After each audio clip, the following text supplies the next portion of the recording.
In an emotionally raw and revealing episode of her podcast Let's Not Talk About the Husband, actress and television personality Lisa Rinna opened up about one of the darkest periods in her life, her battle with postpartum depression following the birth of her second daughter, Amelia Gray. While many know Rinna as the outspoken, glamorous star from The Real Housewives of Beverly Hills, few were aware of the painful mental health journey she endured behind closed doors. Alongside her husband, actor Harry Hamlin, Rinna revisited those difficult months after Amelia's arrival, bravely sharing her story to shed light on an often overlooked and misunderstood condition. A darkness she didn't understand. Rinna, now 61, described her experience with postpartum depression as deeply disturbing and disorienting. Unlike her first postpartum period after the birth of her eldest daughter, Delilah Bell, which was also marked by depression but went undiagnosed for over a year, the depression that followed Amelia's birth was more immediate and intense. "I didn't know what was happening to me," Rinna confessed on the podcast. "I was hallucinating. I had thoughts that were so terrifying I couldn't even say them out loud."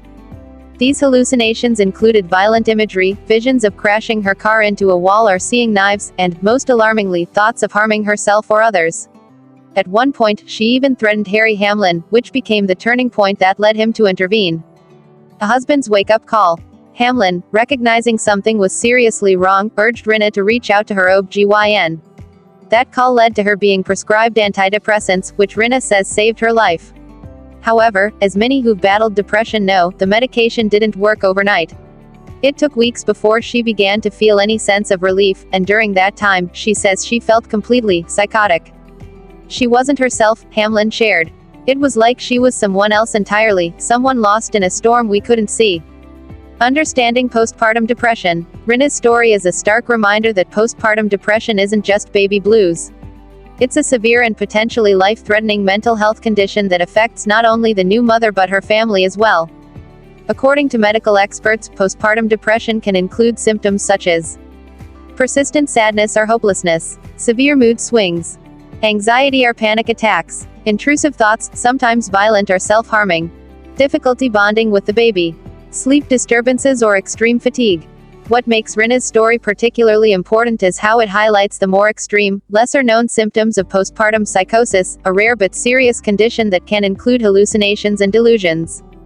Why speaking out matters. By speaking openly about her experience, Rinna joins a growing list of public figures using their platforms to normalize mental health struggles. Her vulnerability is not only courageous but also potentially life-saving for those silently suffering. She hopes her story encourages other women and families to recognize the warning signs early and seek help without shame or delay. "Looking back, I'm just grateful I got the help I needed," Rinna said.